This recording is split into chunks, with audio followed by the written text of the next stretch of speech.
it's beautiful right now. Like this, we haven't had a day like this in a while. Um, Really? yeah, no, this is or it's where it's really nice like at 6 o'clock. Like usually it's starting to get chilly, but this week as like our first week of consistency. Because yesterday was awesome and today it was just as good. Okay. Okay. But during the winter, like, has that been nice during like wrestling season? It's just been so, or has it been cold during the winter? I don't know. No, it is freezing during the winter. It's so crappy and like it's rainy. Um, it's not as bad, but like when you get told or like when you expect it to be like sunny and 75 every day, and then you get out Mhm. here and it's like cold and crappy and rainy.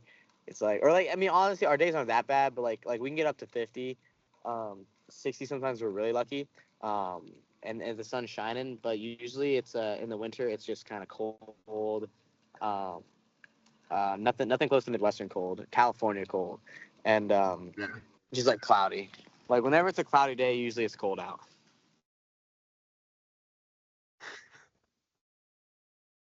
Yeah. Dang. Um, how much did you factor that in when like did you want to get out of Iowa and like go somewhere nice and warm, or did it just sort of happen this way that you landed out west? It honest, it honestly just happened this way. Like I had honestly grown up my whole life wanting to be a Hawkeye. I mean, I went to school at Iowa City West, which was Yeah. on Iowa's campus, and I grew up a Hawkeye fan my whole life, and I didn't know anything else but that. And so when I think my sophomore summer when we're allowed to get recruited, um, the first guy that hit me, one of the first guys that hit me was Rob Cole, and then that's kind of my first taste of ever being like, oh, there's more than just the state of Iowa, because Mhm. I really liked what he had to say about myself, and like we had to at the time what he had to offer at Cornell. Um, Regarding like facilities, just the vibe he preached, and then when he came to when uh, he left, went to Stanford, and then recruited me or like talked to me again, and I was like, I honestly did not want to go to a visit because I was like, all right, whatever. Like, am I really gonna go to Stanford? Like, what's the point? And Enoch, who was the coach at the time, was hamming me. He was like, hey man, you should come to a visit. You should come to a visit. And I was like, yeah, whatever. And then I was like, you know what? I'll just take the visit just because I think at the time 5 free ones. I mean, I'll just take it so I can get a free little vacation to California.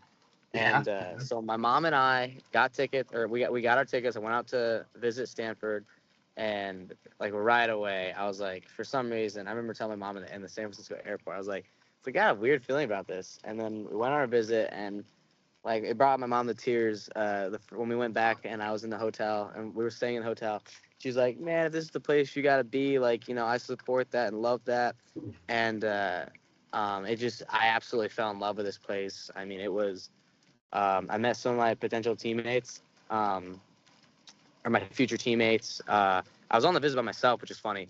Like with like no other of my teammates were here. It's just me, and I got to hang out with the coaches, and it was awesome. It was so weird because it was during COVID, so like or Right. like kind of in that area, so no one was here, nothing was going on. We couldn't really see much, but I don't know. I just fell in love with the place, and then now the Ayers and company are here. I mean, I still love it, and I think this place has grown significantly, and I don't know. I'm in love with uh, I've been in love with being here. Yeah, as I'm trying to just put myself in your shoes in terms of okay, you grew up a Hawkeye fan your whole life. Like if I am a fan of a school, like okay, I'm a Viking fan, I guess, or I'm an Iowa fan too. I'm a Hawkeye Yeah, I'm a fan. Vikings fan, baby. Oh, Skull, right on. Yeah, right. Skull. skull Yeah. So Vikes. like I'm sitting here trying to envision, you know, going to a different school that I rooted for, or with like the Vikings, like, all right, you're drafted by a different team, and now all of a sudden I mean, was it hard or difficult to become a fan of a different school that even though you grew up rooting for? You know what I'm saying? Like, I just find that Yeah, interesting. that is tough. I mean, I couldn't imagine. I couldn't imagine playing for the Bears. or the Packers. I mean, Right. I couldn't imagine that. But But if you're drafted, honestly, like, you know, in all honesty, it wasn't like so. I was I was like a I love the Hawkeye wrestling, and then you know in all due with all respect, I just kind of fell out of love with it once I got into high school. Um, I just wasn't a fan. As big of a fan, like with these new opportunities, I like kind of learned that like okay, I like I gotta broaden my horizons. I gotta I gotta like see what other schools have to offer. Or I don't know, I gotta just explore. I gotta explore. And yeah. so then once I came here, I mean, it was a place where like if I'm gonna go to school here, like dude, I'll be Stanford all the way. I mean, just like from my high school, I was Iowa City West. I was a Trojan all day. I it's like I at the time I bled green and gold, and even today as a technical high school alumni, I mean, I still will. And that's like that pride that I carry here, or that I have here with Stanford. I mean, like like putting on putting the red S or wearing the red S on my chest is one of the coolest experiences that I don't know, one of the coolest things I have experienced here, because like it's so special to me. And like just kind of like transitioning or just full going all in with this place has been so special to me, because I mean not everyone can do it. I mean not everyone can come here. I mean you have to. It's more than just you have to be okay or decent at wrestling. You have to you have to have grades. You have to have wrestling. You have to have grades. You have to have. I mean you have to have the coaches that like you. I mean there's a lot Mhm. more. There's a lot more boxes you got to check than at any other school, I'd say. And that's what made this place so special, and that's what makes the people around me that are here so special, along with the coaches. And so, I mean, once I committed, I mean, it was funny because all the other college apparel that I had, I just threw it away, or I just like gave it to somebody else, or um, whoever, and I just I'm full. I went full tree mode, full Stanford, and Mhm. that's what I've been since. Yeah, I'm trying to, even just go through and think of people who have gone out of the box, if you will. I feel like Brett Bombach was one that reminds me that went to Stanford, and he was from Iowa. But Yes, yeah, gosh, yeah, I he is. mean, he is okay. He I, that name sounds so familiar. I don't remember. I haven't met him in a while. I think I met him, but I haven't like I'm not really close with him at all. yeah, But he's another Iowan, one of the few that have gone to right. Stanford for wrestling. One of the few. I mean, when you when you kind of started talking about like, hey, I might go to Stanford, were people like, Stanford, what? I mean, I can just imagine people being like, excuse me, you know? So I didn't talk about it. I had no idea what Stanford was. I honestly didn't know what it was until I came and visited here, and they told me about it. So like at the time I was taking a college class, or I remember my senior year I was taking a college anatomy class, and I was gonna miss Friday, and that Friday was like a practical or like a lab, I don't know, something that was worth a lot of points and was gonna be very consuming or time consuming and like a bunch of crap. So I was like, I went to the professor like, hey, so I'm not gonna be here Friday, and he's like, I was like, all right, why not? Like, what's your excuse? And I'm like, yeah, like, I'm like visiting. I'm going on a college visit to like, I'm going on a college visit, and he's like, oh, where are you going? I'm like, Stanford University. He's like, and he kind of like shocked, like he's like, whoa, like yeah, that's definitely an excuse. And I was like, okay, cool, like that's cool. I got away with that. That's sick. I'll have to make sure I go and visit every time on Fridays or something like that, or like on weeks where I have stuff. And so, and then it's funny because I went, or then because I didn't really talk about it much. It's just like I really kept that stuff to myself and my family. Um, and it once I committed there though, it was so funny. Like all the smart kids in my classes started asking me for answers. Like the next day, they were like, "Yo, Hunter, man, what'd you get for number 7 on the thing?" I'm like, dude, I haven't started. Like you act like I changed overnight just because I'm going to Stanford, bro. Like I'm asking you for help still. And it was just so funny. Like so, it was a huge like shocker because like uh the school Iowa City West prides itself on like its academic integrity and like its academic accomplishments as well. Like we produce a lot of like a lot of smart kids. A lot of kids go to good schools, but I'm the first like athlete in a while. Besides, we had a swimmer named Aurora who went the year before me, but besides us two, I mean, I don't know very many or Iowa City West athletes that go to Stanford. And so everyone was pretty shocked, and everyone was also a lot of people were shocked too because I'm an Iowan leaving the state, but not Yeah. just leaving the state, like going to like a bordering state, but going to like as far west as you possibly can. Right. And a place like Stanford, where at the time people would be like their program just got cut. Um, like what the heck's what's there for you? And so it's been a really cool story to be a part of. Like I'm sure a lot of people at the time are like, what is he doing going to Stanford? They're not really known for wrestling, but then I feel like we're kind of putting that label on ourselves here in Palo Alto, that we are soon to be or becoming a threat in the wrestling world. Yeah. Did that play a role? I mean, yeah, that was obviously, as a wrestling fan, one of my first thoughts was like, wow, Hunter Garvin, Stanford. Didn't they just like almost cut their program? Like stuff was happening. Like, did you even know, or did that even play a role in going out there? Um, yeah, actually, it really did because this is during the Cole era when he was here. But I remember Right. he was recruiting me, and his biggest selling point, and what really motivated me and made me excited, was that like we were the first generation of a new era with Hmm. because like there's not like I'm a junior right now. We don't have like a senior class. Like all the seniors that we have this year are fifth years, but we don't have like any like true like fourth year seniors. And so me, and like a guy like Daniel Cardenas are really are like the first are part and a part of like the first generation of Hmm. the first, I guess, the new generation of Stanford wrestling. And it's been super cool. We talked a lot about leadership, and like where we're gonna take this program, and it's been it's been it's been really well, and it's been a fun journey. How cool is that? That's kind of cool. I didn't even think about that. That, basically when that happened and the program was going through turmoil, people left, and then the cupboard was kind of bare, and now in comes this new crop of talent, and that was you. That'd be kind of Yeah, cool.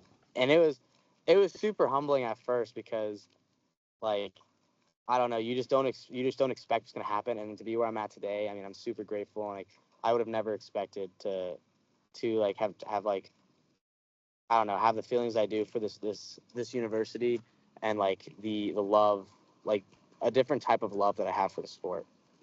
Yeah. What's that? We need a different I'd type of love. so I don't know. I feel like I'm not wrestling for myself here as much. Like I don't know. I've never really felt like I'm wrestling for myself. Like Mhm. I mean, above all, like I want to glorify God and the gift that He's given me. You know, um, and wrestle for Him. But at the same time, I've been wrestling for like I would wrestle like with pride in my high school, and I feel like there's just and like for my club at Big Game, and there's just been a lot of love and a lot of new love for the sport of wrestling since getting in college, with like understanding like college wrestling's tough, man. Mhm. Holy smokes, I did not realize how hard it would be to like how hard like in different practices would be and like workouts, and then you got to throw in like academic life and like academic life at Stanford, and like this place. I don't know. I've fallen in love with wrestling, and like sometimes a love hate relationship, Yeah. but it's something that's definitely changed my life, and I've seen it is something that God has used in me. I feel like to grow me as a man, as a child of God, and like I feel like it's been an outlet for me to be able to share my faith and um, glorify Him through opportunities that I've been given with wrestling. Yeah. I think you just did something recently with the FC, was it FCIA? FC, FCAA? it's called FCAIA. AI, okay. Or I just call it FCA. Let's I guess officially like Fellowship of Christian Athletes in Action. Mhm. Um, like wait, what do you mean recently? Like today? Well, maybe it was yesterday. I saw, like, it was on your Instagram story. That. Yeah, I got to actually speak. Well, I did too. I got to speak today at a high school in Chowchilla, California. I think it's called Hmm. Chowchilla High. And yeah, I got to speak today, and I just kind of gave my testimony on how I came to Christ. Was able to meet a few of the wrestlers there, but holy smokes, I think this is the most. Hold on. Are you looking for the wrestling room? Go down those stairs, and or don't go. No, go that way, and then go down those stairwells over there, by the door, and just walk down the hall. Okay, sorry. I do. But no, I got to speak tonight or today at Chowchilla High School in front of like, oh my gosh, this is the most people I've ever spoken in front of. It's like 300 or 400 high schoolers, and holy smokes, I did not know that until I got there. And there's like the bleachers are all out, and I was like, yo, what in the world is going on? And then I was like, all right, cool. And so yeah, I got to give my testimony on like, how God is like, kind of how God pulled me out of the gutter, and how I was saved, and just the impact that it's had on me and my family. And then yesterday I got to speak about that as well at FCA, which is what you saw in my story. And Gotcha. yeah, it was actually beautiful because I got to speak, and then I didn't know it at the time, but then our head football coach, who's our interim football coach, Frank Wright, who's a phenomenal NFL player and has been Yeah. really great coach. He's our interim coach here, and he spoke last night, and holy smokes, you could hear a pen drop to how like locked in and focused, or like just like engaged everyone was with. No one said a peep. Like we were just listening to him talk, and just him talking about faith was just like so encouraging, and especially him being in a leadership role of like a head football coach at a power four university. I mean, it fired me up, and it got me and like all the athletes that were there super excited. Yeah. I mean, he has probably one of the better stories, when you think about it. I mean, he was a part of those Bills teams that were really good, Yeah. and he had to come in off the bench and win a game, lead the biggest comeback, in playoff history, all that stuff. So like, Yeah, man, it was awesome. talk about having to have faith, because you never know when your number's going to be called, and he probably thought he deserved to be a starter. There's a lot that goes into Frank Wright, but Oh, anyway, absolutely. so I could tell, or I could see why he would have a lot to say, and a good passion and a good speaker. So, Yeah, for um, sure. but for you, you said that God pulled you out of the gutter. I guess I'm curious what the gutter was for you. Well, when I say gutter, I don't mean like I was like doing drugs or like something like that. No, But that's no, that's but that's the story for many. I mean, it was a story for my brother, definitely.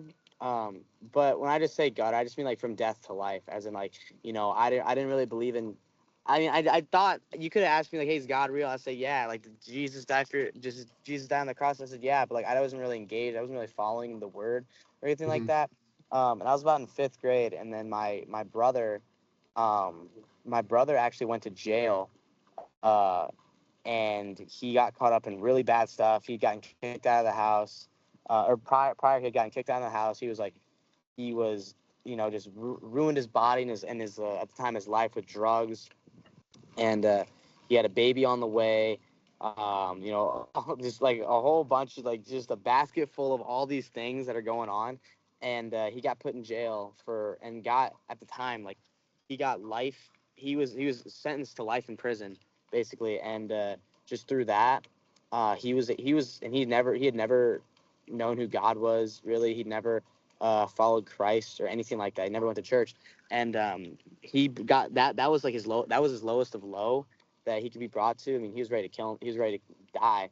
And then he met Christ in prison. A pastor who would go help, talk to the inmates and whatnot, introduced Jeremy, which is my brother's name, to the gospel, and introduced him to Jesus, and answered questions that he had and just talked through it with him, and his life was changed, and it was beautiful to see, but incredibly shocking for me because he was my mean brother growing up, is what I saw him as, Mhm. and I went to go visit him when he got put behind bars, and I had been causing trouble at the time. I'm cussing, fighting, getting into fights at school, causing trouble, getting written up, given like kind of not being the best child, the best friend, anything good. Not a whole lot. I mean, I'm only in 5th grade, but still, like, that's where it can start. Yep. And so I'm at the jail, and because it's the jail at the time, before he got to prison, I'm there, and my mom are talking or whatever, and then I get brought in the conversation. He's like, "Hey man, like I heard you're like acting up." I'm like, "Yeah, whatever." And he's like, "Yo, like this isn't like why you doing that, man? Like this isn't how God called you." And he starts like preaching to me, like telling me like Jesus died for you, man, for not for you like go screw up your life like I did and just like you know not give any effort, just goof around or like I don't know mess around, just be a jerk. Like God calls you to love each other, and like Jesus is for you and he loves you and like all these different things. Like he just preached to me and I like got wild. I'm like thinking in my head like who at first I'm like, who are you to tell me like you're Yeah. behind bars, man? But like I'm like, oh my goodness, like God, you are real. Like okay, like I'm in. Like I can't not be in. Like that was the first time I ever felt, like that was my radical encounter with Jesus, like to where like I felt like God had like touched my heart and said like, hey, like I'm here, I'm legit. And since that day forth, I started pursuing Jesus. I pursued the Bible, the Word. Didn't know how to at first, but just you know, um, just tried my best as I grew up. And the one thing that Jeremy told me was like, "Hey man, like God's gonna use like you're great at wrestling, dude. You're a smart kid. Like God is gonna use those things in your life. He's gonna use those things to glorify Himself. He's gonna use those things and take you places with uh, with those aspects of you." And like like sitting here now, just thinking about it, like it's. I mean, all the glory to God, and like I say this in a humble way, but it's been true because I've I've gratefully enough been able to find some success. I found success in high school, and I found some success in high school, and academically and athletically to where I am at I'm at one of the like the hardest schools to get into, one of the smartest schools. I mean, I'm competing for a D1 or on a D1 wrestling team, and it's like wow, like I Mm-hmm. think back to like that moment, like that's beautiful and amazing. Like it's come true, and it's still we're still going too, and I Yeah. give Him all the glory for that, and just not only in my life, but He's affected like my parents' life, his own life. I mean, he's out of he's out of prison. He's been out of prison for a while. I think out of my sophomore or junior year, he got out off of good behavior and parole, and he's officially a free man today. And he's Wow. yeah, no, it's beautiful. He was supposed to get life, and then he got um, uh, we were able to get a lawyer that got him 28, I think, and he's a free man today, walking, and he has a wife and 2 stepchildren. He has his own child now with her, and it's beautiful. I mean, just to see that transformation, it's a real example of like, a thief on the cross, where like people look at that and like, he's a thief on the cross, like he's far gone, he's gonna die, he should die, and like, Jesus still, he tells Jesus like, remember me, uh, and Jesus says, today you'll be in paradise, and it's like you're never too far gone, and Jeremy is a prime example of that, and it's just so amazing to see that. And it's also been a huge example of my life. Like I've had a lot of different trials and tribulations in athletics and academics, just in social life, like with family stuff. And it's like every time, like it seems bad, or it seems like things are just not going the way, or like just stuff like that, like an explosion. Like God's just showed me that like it's for a reason, and it's happened for a reason, and you know that's where I've seen like I can trust God's plan because of all these different things. Like that's being a huge one. But all these different things that have happened in my life that at the moment I was like, this sucks. Like what is going on? Like to where now I sit here today and I'm like, wow, like thank you God for that happening, because like I wouldn't be here today without it. I wouldn't have the mindset that I do, or like I wouldn't have the blessings that I do, or I wouldn't have been able to like bless somebody else through it. And so that's how that's affected my life, and it's definitely affected my wrestling. And I feel like with all these blessings that I've received. Like that's my main goal. My first goal is just to, glorify him with each of those blessings, and like with as much as I can in every aspect, every part of my body. Wow. Thank you for sharing. That's a great story. I'm so happy and proud of your brother, for not only talking about it but being about it, and wow. So where's he at nowadays, if you don't mind me asking? Is he in Iowa? Yeah, he's in Iowa right now. He lives in Iowa City. He and his wife live together. They're they're just doing their thing, really. I see him whenever I go back home. I'll talk. Yeah. He'll text me here and there.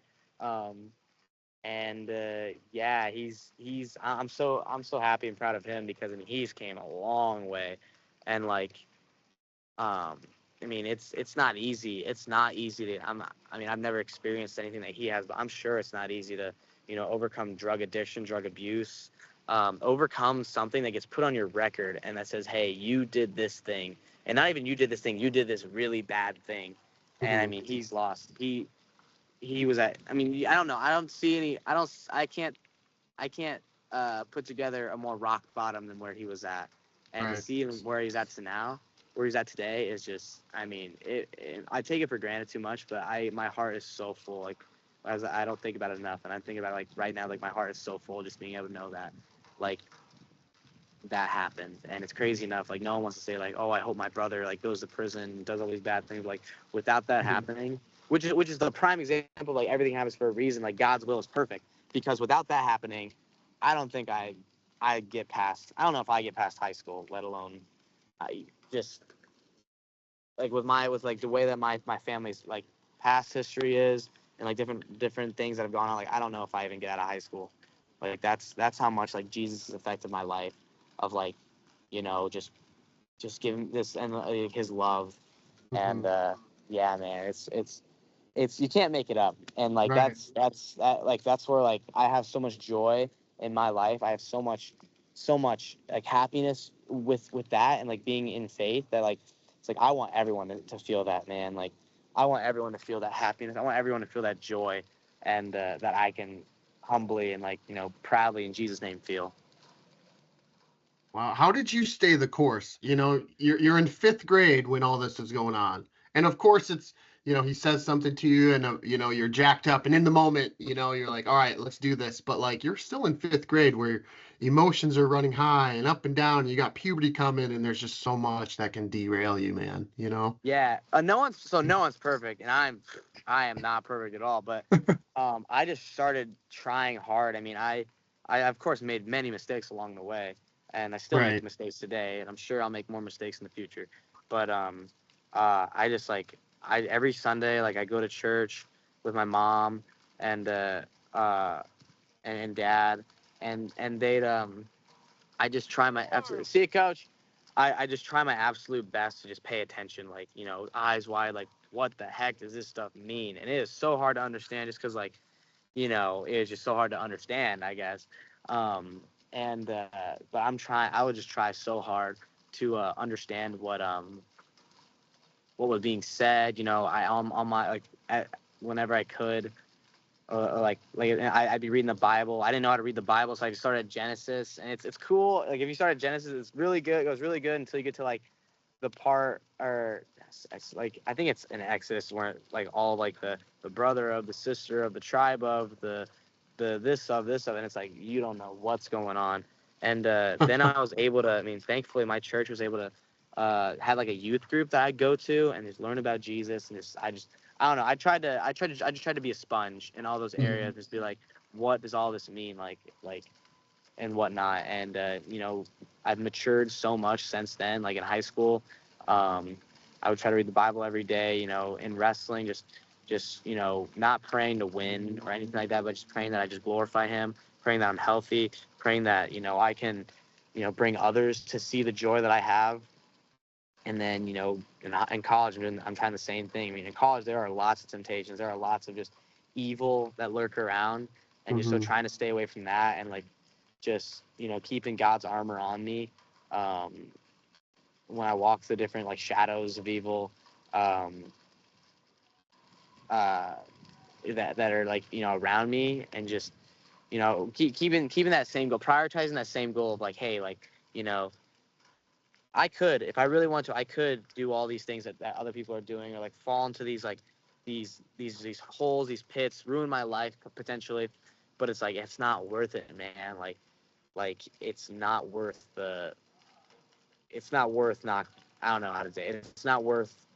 Mhm. It's not worth the death that comes with it, because though I Right. may get like cast out by like my friends, um, or people I love, or people I think that love me, like maybe I'll get like a cold shoulder, but it's just, as hard as it is, and as much as it sucks sometimes, just like, it's so worth it in the end. It's so worth it at the end of the day, when you know that like, or when I know that like, I'm living for Jesus, and that's what I want to do. And I want, though I want everyone to join me too. That's my thing. And so I guess like, how do I stay on that prerogative, is just trust in Jesus, man. I mean, that's all. It's like knowing that like, this is happening for a reason, and I'm here for a reason. God, what are you gonna do with me? Just like, having that prayer, Lord, asking the Holy Spirit to fill my heart with like, Lord, give me wisdom and discernment on like how I walk today, like where I go, um, on what I do, like, what am I gonna major in? What am I gonna, what weight was I gonna wrestle? Like what, like all these things that are just like, for me, like kind of big decisions. Um, and it's like, just letting Jesus lead the way, and just trying my best to stay on his path, and abide by his will. Yeah. Where does wrestling kind of, or where did wrestling kind of come in all this? Um, it's always been there. I'd say it's always been there. Maybe, I don't know. It's definitely always been there, but I'd say in high school, just, I would say in high school Hmm. is where I learned to. Oh, my bad. I'd say in high school is where I learned to just be um, like, I don't know. I honestly don't know. I just always feel like it's always been a thing. I mean, I always feel the closest to Hmm. God, like in wrestling settings, because it's such an individual sport that like, you can't. I don't know. I can't not feel close to him. He's like, it's like, I always feel like, I'm just with God when I'm wrestling, or like, Hmm. I'm lifting weights, or just like in that kind of mindset. And so it's kind of always been with me, but especially in college, how does wrestling come in?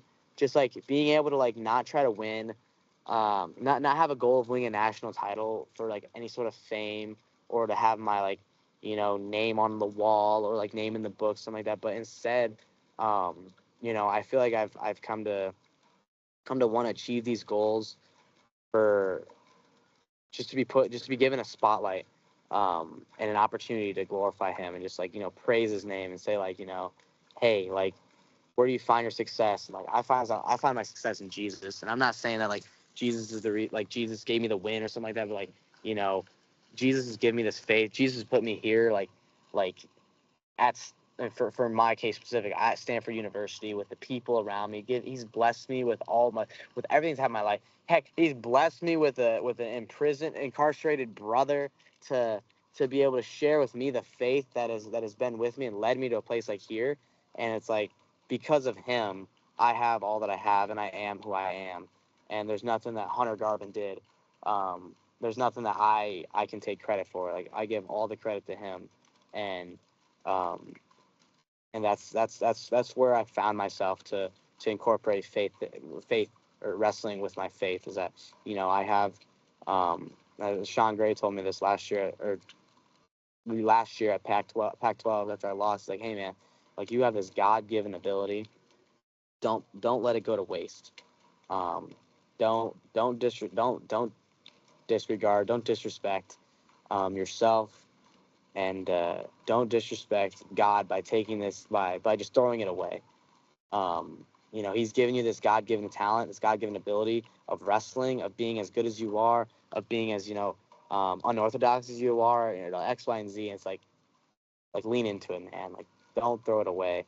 And that since that day, it's kind of been like, okay, like, yeah, like, you're right, like, you know, like, I've been given this thing, like, I'm not gonna let it go to waste. Like, I want to put my heart and soul out on there, on the mat, every time I go out there, and I want to compete, not just to win, but to win for him in hopes that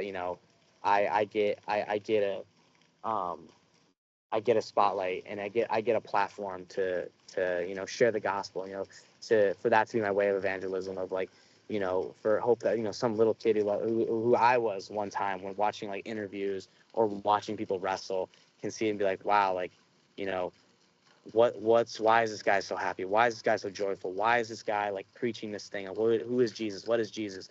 And like, that's the little seed that grows. um and some that's the little seed being planted right there.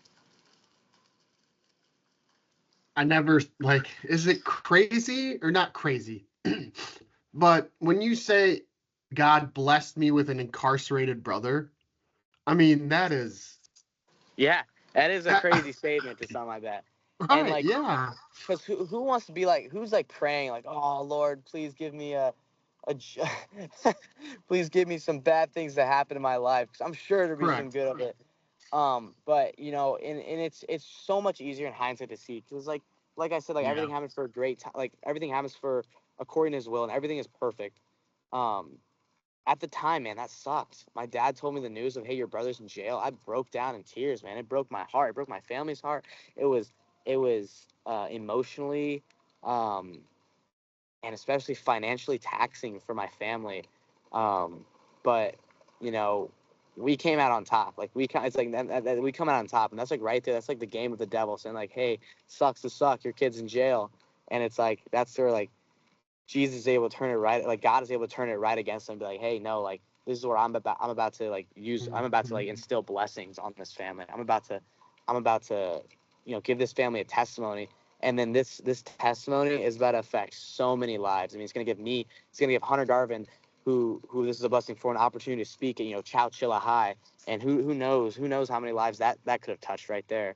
That could have been the first time someone heard the word Jesus, Hmm. and that's a seed planted. And it's like, so, and it can be a crazy statement, but like it is a blessing. As much as it doesn't seem at the point of impact, it is Hmm. in 100% a blessing. Yeah. When did you start to view it as a blessing? Because I'm sure you were probably mad for so long. You just said you were broken down in tears. I mean, there's a lot. Yeah. I No, don't mean to focus on this for so long, but No, it's you're just, good. just a I'm so happy to fascinating. talk about this. I Yeah. love talking about this, man.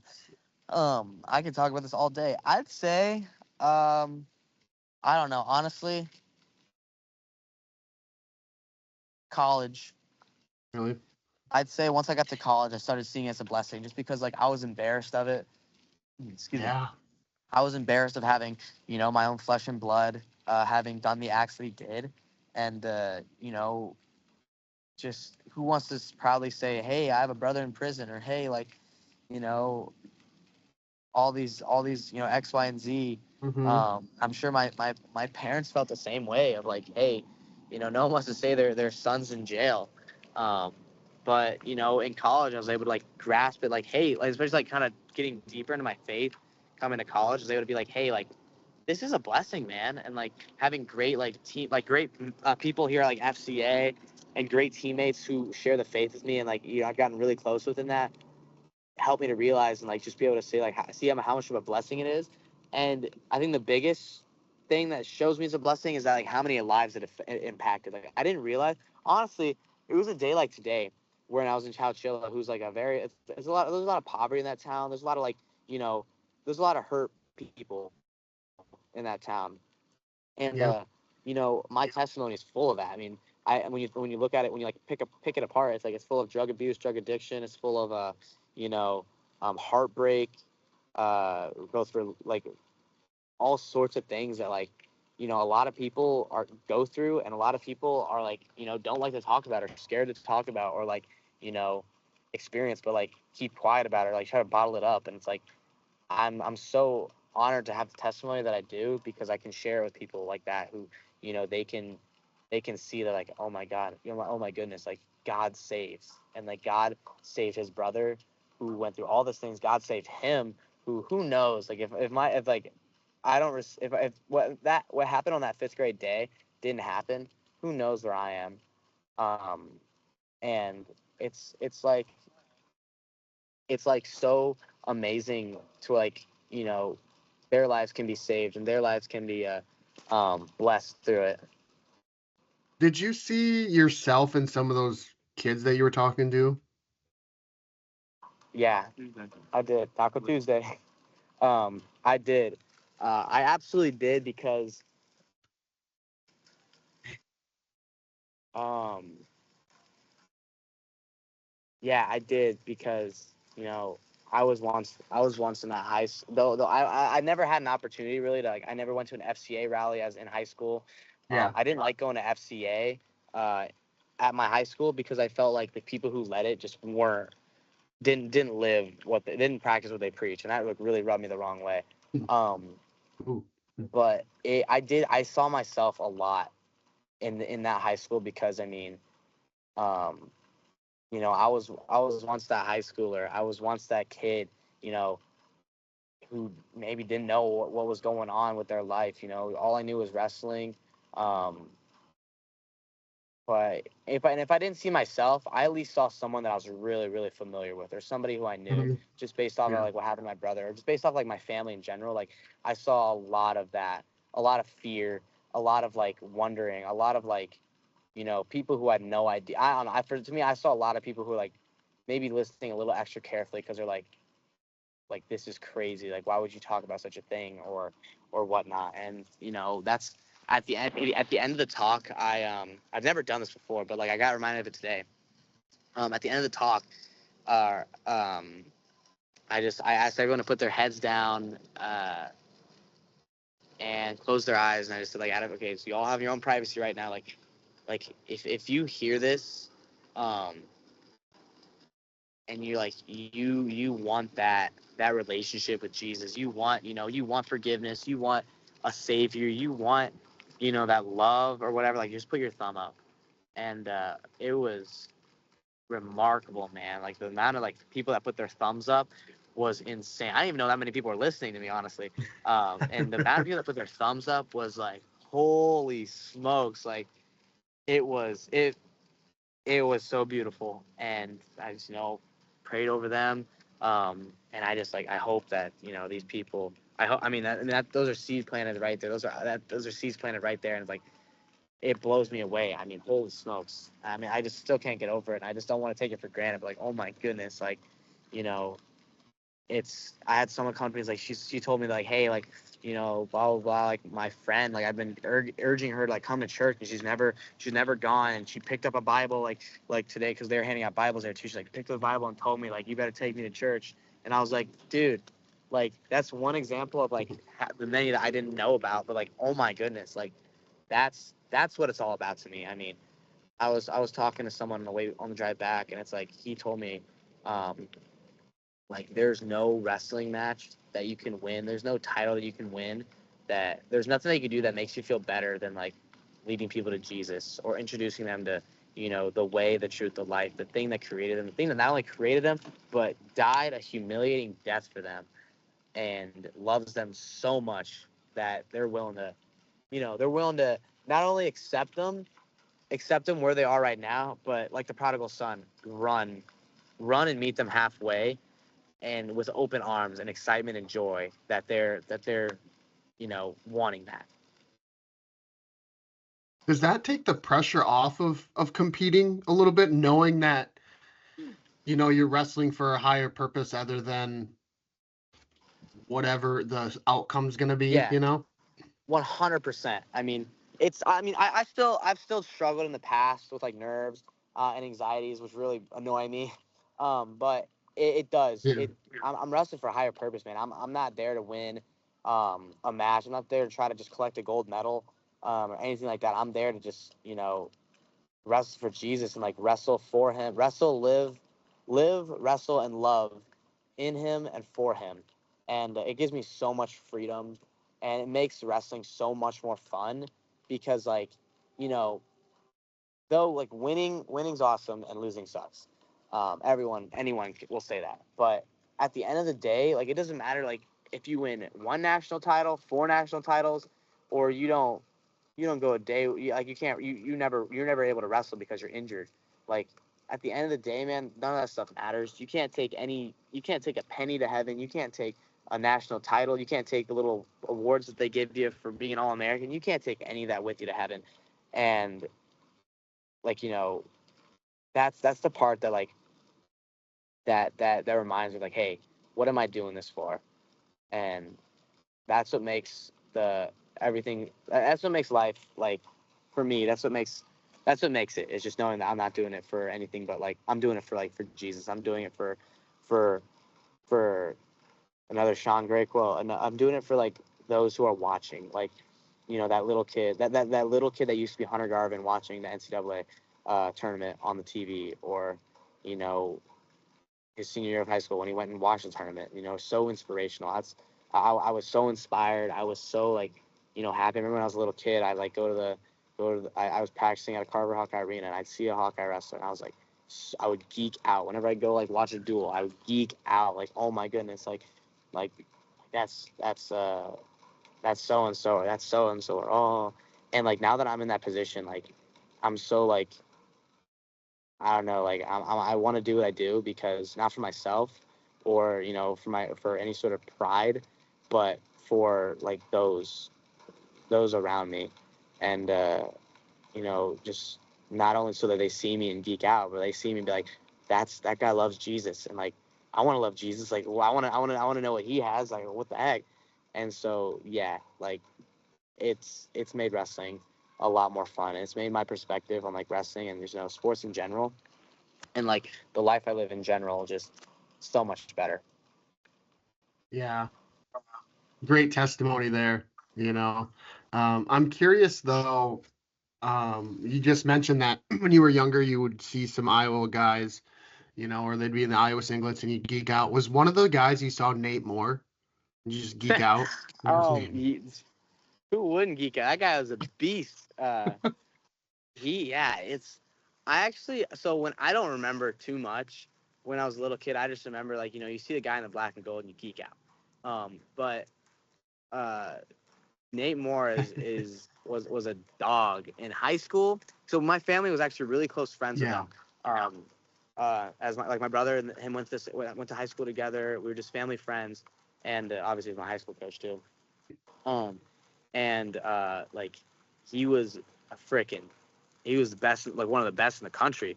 Him and that whole squad, as they're known as the West High Bad Boys, at the time. Not even kidding. It's all like a bunch of guys from Iowa City West went there, and they got given the name the West Side Bad Boys. Yeah, I definitely remember just seeing that, seeing guys like him out there, and just like thinking like, holy smokes. But I never connected the dots. That I was too young to understand, but I never connected the dots. Like that guy is like I know that guy like a lot better than I think I do.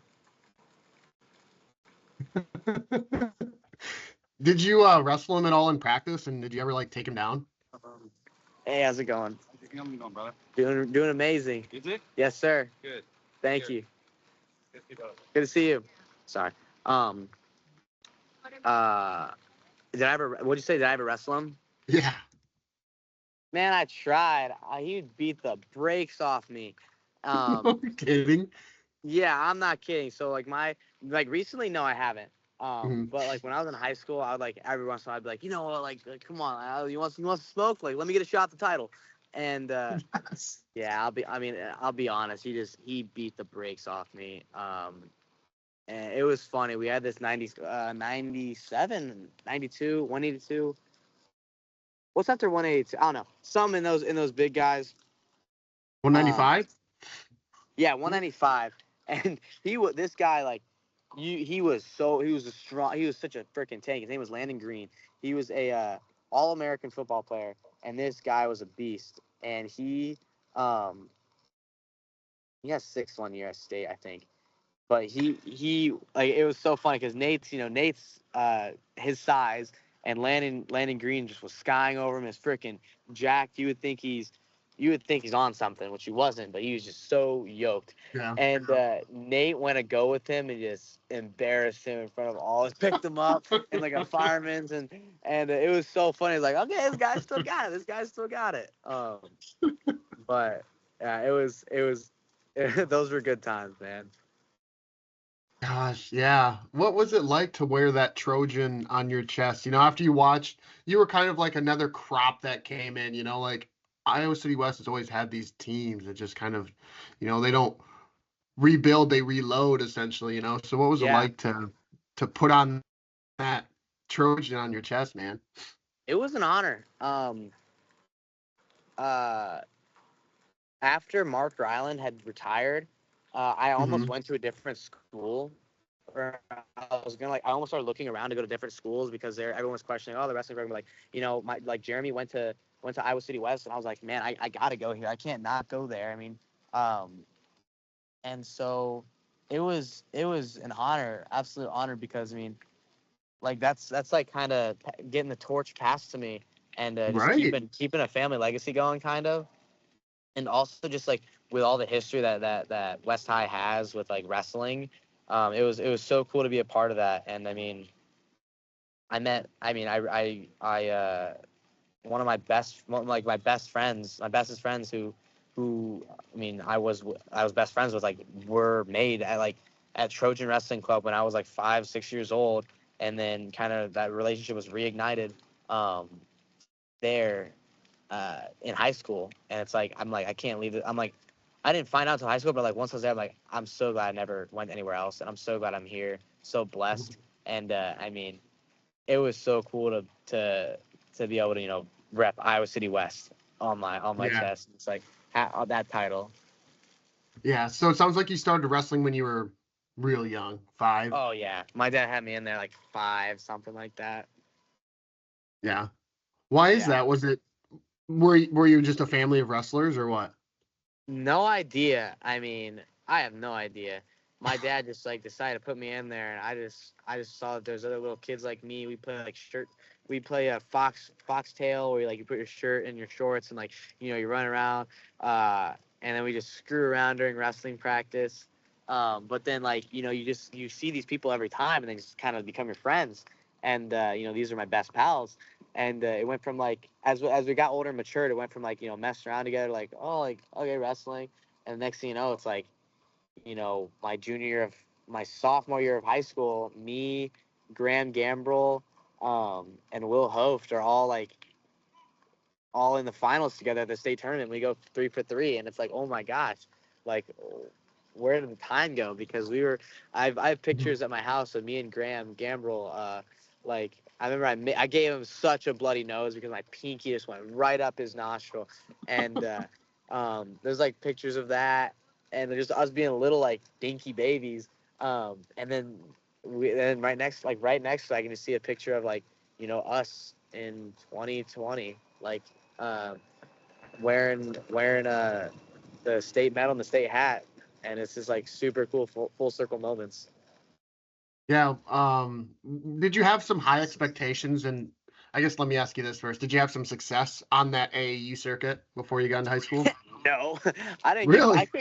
I couldn't get past fifth place, um, fifth or sixth place until like sixth grade, and then sixth grade I won my first like AAU state title, and I was like, oh, this is so cool. And then eighth grade, I won it again, and that's kind of when the gas started pumping. Like I I won AAU state that year. I think that was the first time I ever won folk style nationals. Um, and then but then like it kind of went backwards, and I went to like this thing called Heartland Duels right after, and just got my butt kicked. And was so embarrassed that like I'm like, oh, like I got my butt kicked. I'm supposed to be like good now or something. But then just going into high school, that's kind of when it all started kind of going my way a little, or like I started having like better results. Yeah. You ended up in the finals. Were you like surprised, or I mean, what were your goals that year? I mean, everyone wants to be a four-time state champ, especially like Yep. you got a guy like Nate Moore with his brother Nick Moore, who was a four-time state champ, Right. and it's like, heck yeah. And then you do like I remember I was having a pretty decent season. I'm trying to think how my freshman season went. Yeah, I had a really good freshman season, I think. And then I make it the finals, and oh my gosh, I was crapping my pants because like I was trying to be cool, be cool. Just one match, just a match, nothing more than a match. I went out there and I choked so bad. I mean, respect to him, he got me, but like it was a kid. Like to me, I was like, this is a kid I'd beaten already. You know, this kid wasn't supposed to make the finals, but here we are. And then womp womp, I got beat, and Mm-hmm. but I mean, I'm grateful for that match. I'm grateful that I got beat. Um, and I just remember Nate Moore being with me there. I was so like upset. I didn't know what to think. I just felt like such a loser. But he had lost his freshman year too in high school, and I'm sure he was able to. I don't remember exactly, but I just know he helped me in that moment. And like I just remember like being so like upset, and I was really motivated by that. I was really glad it happened because like I just remember like just saying never again. Like I never want to feel this way again. And then, you know, you flash forward and hey, I didn't lose in the finals again in high school. Yeah. And, out of all the people to have to talk to you after that, Nate Moore would be a really good one. I mean, I don't want to speak for him, but yeah, when he lost his freshman year, I'm sure that was devastating. I think he got beat by a ball wag from Waverly. But then Yeah, the next year he got beat again, and people were yeah, like losing their minds. yeah. Because he was lost in the last second, I think, his sophomore year, and it was just like, oh my gosh. And I remember just like, because him and like Dylan Carew, I think were on the same team, and like Yep. Dylan and I are really close. And I remember like I've asked him stories about it, and he just is all I say is like, oh my gosh, Yeah. remember happened, and like, oh, it's just like, holy smokes. But Hmm. then Nate went on the next 2 years to win it with dominant fashion. Yeah. Yeah. Of course. Yes. Yes.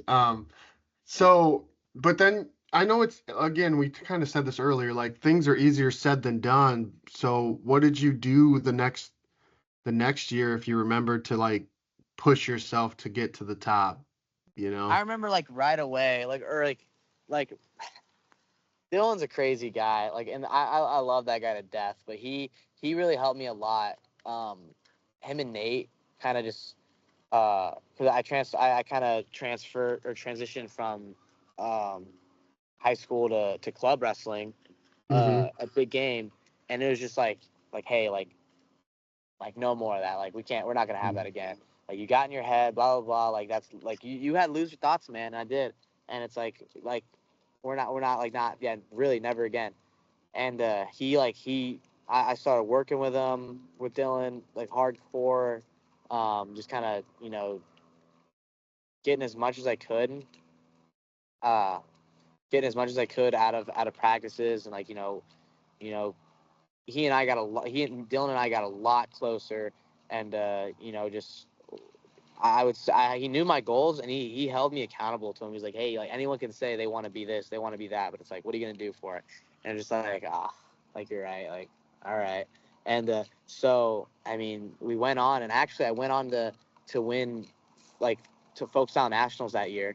Uh, and this one was still a good tournament, so like it was still a legit tournament at this time. Hmm. Um, and had a decent off like Greco season. I think I got like eighth in Greco, which was it was crazy thing. I've never placed in at free in at Fargo in freestyle, which is funny. Hmm. Um, um, and it's I've only placed twice in Greco too, which is hilarious. But yeah, and just going forward doing that, and then just keeping on it. I mean, thank God I was able to remain healthy all the way through, but just having a really good balance of like relationships, of social life, of of wrestling, academics, family, and just I had an amazing, like this is like these are blessings. Like I had an amazing coaching staff at West, and I had an amazing um, coaching staff at Big Game with Dylan, Hmm. Ty, Jesse Whitmer, Zach Covington, all these guys who were in my corner, and just not just in like my wrestling corner, but in my life corner. I mean, you can ask Dylan. I've spent so much time at Big Game, and like honestly, like most of it has just been like hanging out there. Like, we would. It was funny because we made wrestling not just a sport, but like just a thing we love to do. That's when I kind of found love for it, because like the people who I was doing it with. I mean, I remember I had like the same partner, or I would just go with the same guy who was my best friend, like every day, and he and I would make each other better. And um, we would play Mario Kart we called it the shop because it was like half of it was like a landscaping company, or is a landscaping company that Dylan's dad owns, and half of it's Big Game Wrestling Club. And but we'd bring like we'd bring my Wii to the shop, and we'd play, and it was so funny. It'd be like four of us playing, and Dylan would be one of them too. It would be me, like Kale Scranton, Grant Odell. Kale Scranton's at Coe College right now. Grant Odell's at Bellarmine University. We're all in the same class, and we were all like good buddies. And we would play Mario Kart, and we do like the version where you play 36 races, which I think is every track. And we'd be there for 2 hours, and Dylan would join us. Like he's like, "All right, what are you guys up to?" And like, he joined in on with us, and it's like those are some of the best memories that I remember of just like you know like life and wrestling. And like that's what wrestling was to me. It wasn't just a sport. Like it was like that's the most it was happiness, it was joy. And like but then like we locked in when it was time to lock in. Like we would be up in the room doing what we needed to do, getting the cardio in, getting the wrestling in. But like Dylan did a really great job of like making it fun, of like ensuring that like this stuff was fun. He'd take us I've gone hunting with him multiple times, um and just I built such a strong relationship with him and like everyone at Big Game, to where like I mean, I don't even know how to explain it. I probably went on a little tangent there, so my bad. But like that's what made it. That's what made it. To go back to your original, that's like what it was to like how do you go from here after this crappy loss, or like whatever. Like we just made wrestling fun, and we made wrestling. Like we tried. We just did it. I guess we just did it. Yeah. Who was the better Mario Kart player? Sadly, Kale always beat me. And like it would go him, me, and then Grant would be in the third place every time. And he would get me, man. And Dylan could never really do anything. I think he won one race. I remember the first time he won a race, he went nuts, and he was like, "You guys suck at this game, like forever the champ." I think he actually might have walked out too. He like might have just like did be like I'm going down a hero. That's what I'm about. And but yeah, and so Kale would get me there, but we would play a Smash too, Super Smash Bros. And he and I would go. It'd be like 60-50 on going or 60 like 50 or 55-45, and like who would win, and he'd usually be 55. But then so we get each other that. But yeah, those are good times. It's you're surrounded by so many Iowa guys. Carew, both the Moores. I mean, you live in Iowa City. What was it like when you came back this year and wrestled in Carver as the quote unquote enemy?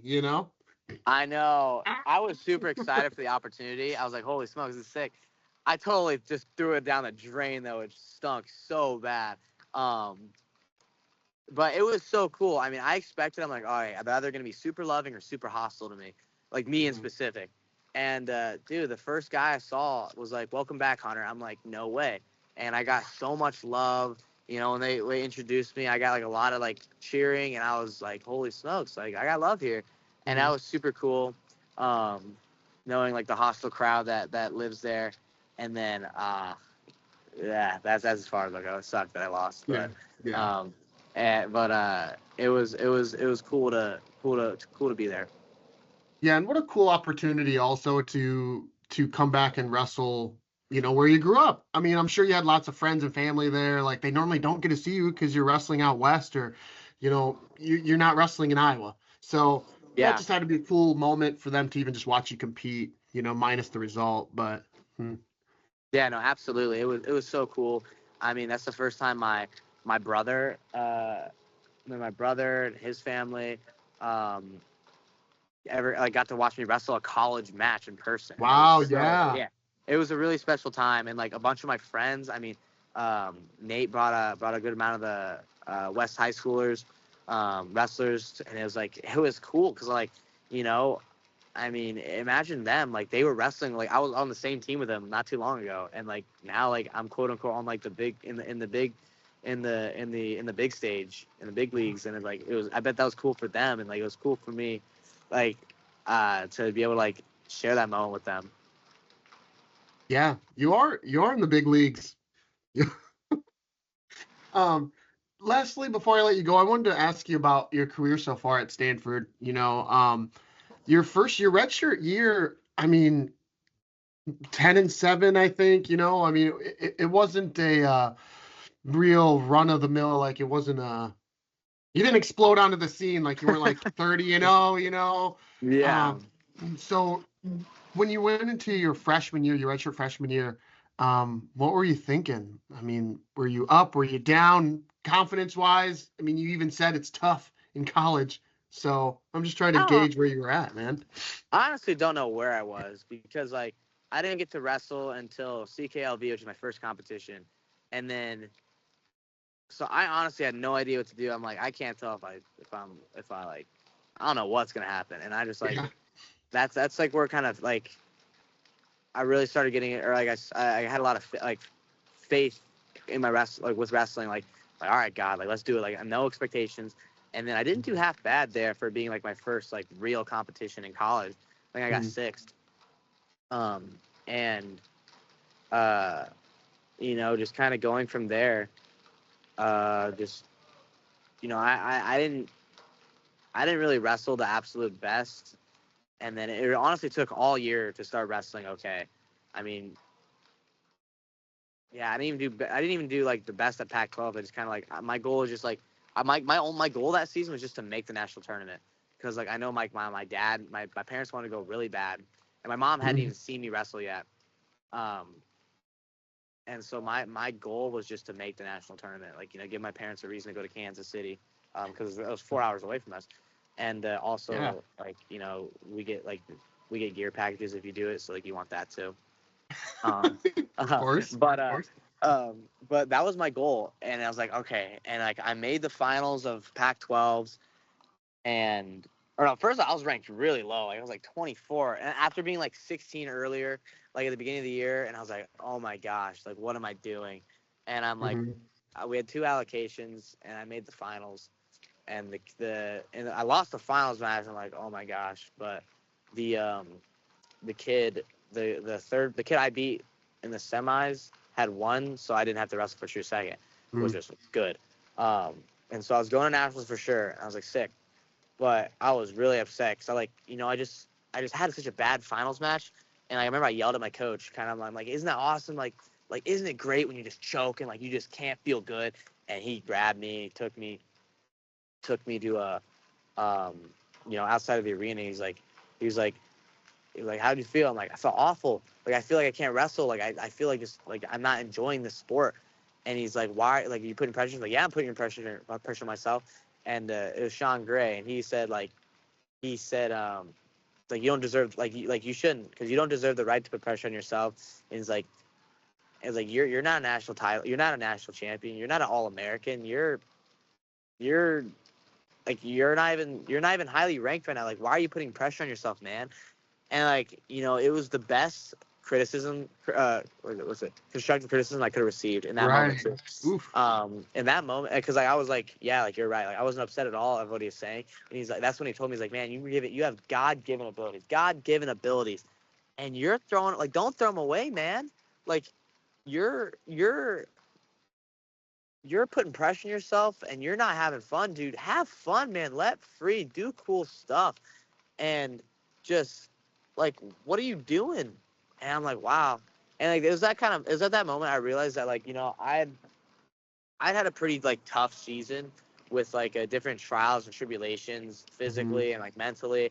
And I was like, man, I put my trust in my trainer. I put my trust in teammates. I've given in. I'm giving in to all these things, but haven't yet given in to these coaches. And I went to his office like the next day, or a couple days later. I said like, hey, coaches, like what's up? Like, like, and I told him that like I've pressed into everyone except you guys. And I told him, and it's like, you know what, like I I'm gonna press in you guys. Like you guys say jump, I'll say how high. And like, I remember I was ranked 20th going to the national tournament or something like that. 20th, I think 20th, going to the national tournament, and um,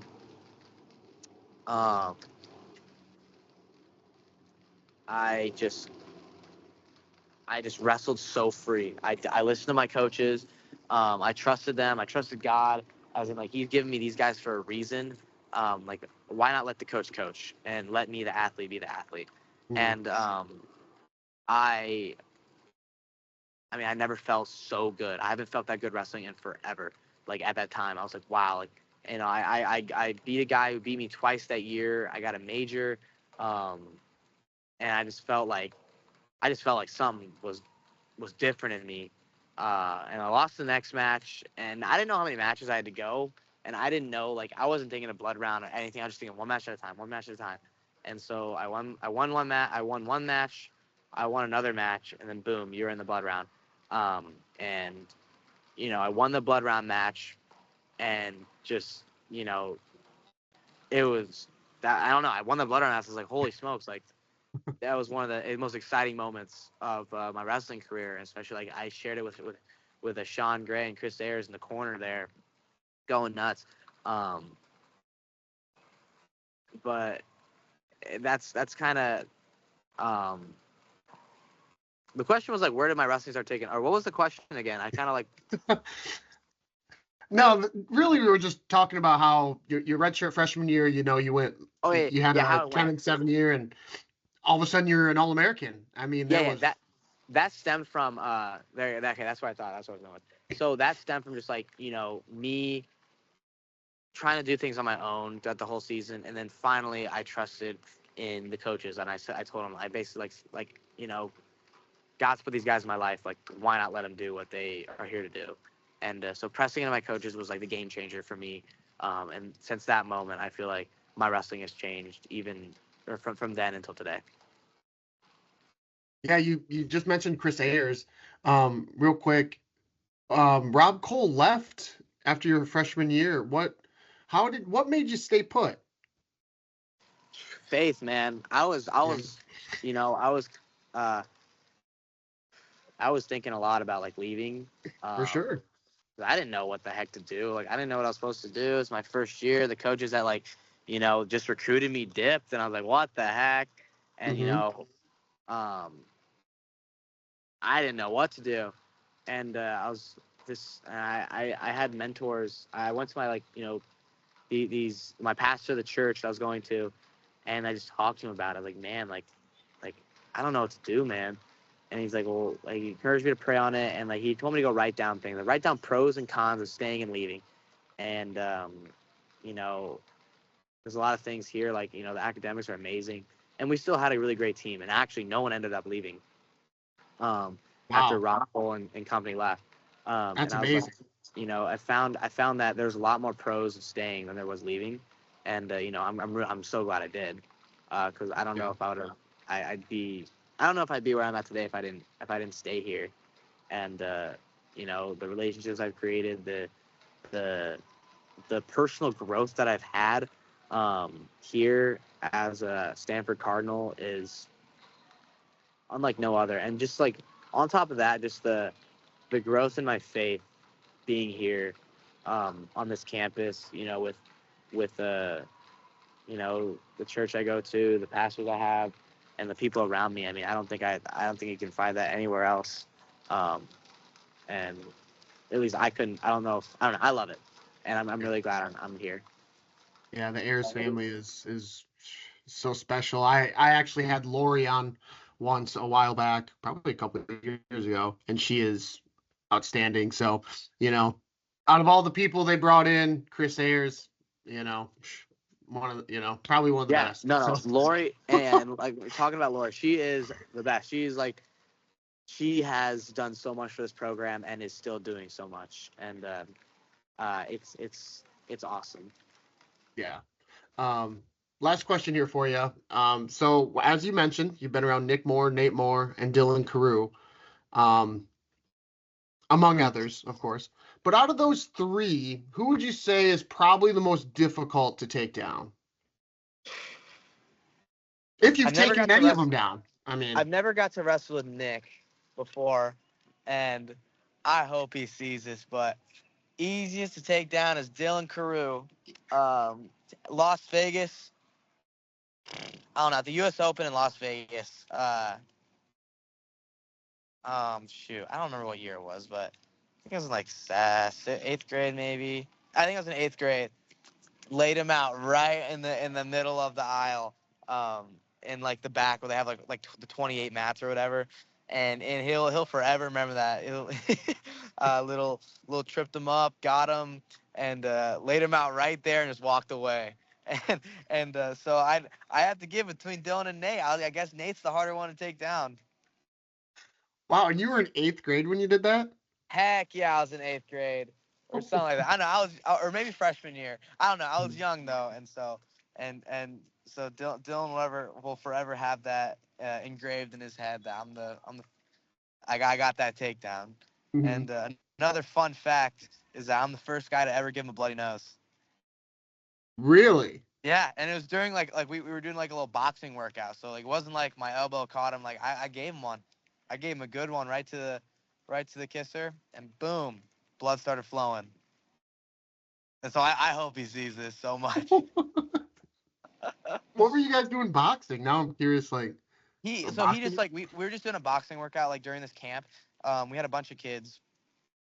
This was my 8th or freshman year, 8th grade or freshman year, and we were just learning like fundamentals of like that movement of like jabbing and punching and like like it coordinates with wrestling a lot. I mean, it's just like if you watch a boxing match, if you watch UFC, like all that stuff's aware. Like there's a lot of awareness in that, and boxing is a lot of awareness too. And I feel like I haven't done a lot of it, but that stuff, like that awareness and like movement, hand-eye coordination, has been super good for me, and like something that like big game is super special with, of like having unorthodox training opportunities and unorthodox just things. But yeah, I remember it was during that I gave him his first bloody nose. Wow. Now I have to talk to him to see, talk to him about some of this stuff. You got it. You should talk to yeah. him. He's have you ever had him on a show before? No. You ought to talk to him, because like him and big game, he's taking big game to crazy places. I mean, and yeah, if you do get the opportunity, I know he's got a lot to say, and you gotta ask him, you gotta remind him about that story. Be like, hey, this has happened, right? And he can't say no, he has to say yes. the biggest thing is you're in 8th grade or like a freshman in high school when this happened. I mean, That's how it goes. yeah, I know. I'm just like, gosh, you were wrestling what, 126 at that time, or 132? 120 my freshman year. 120 exactly. I mean, anyway, he probably still thought he was big man on campus, but I guess I know. he got humbled. He got humbled quick.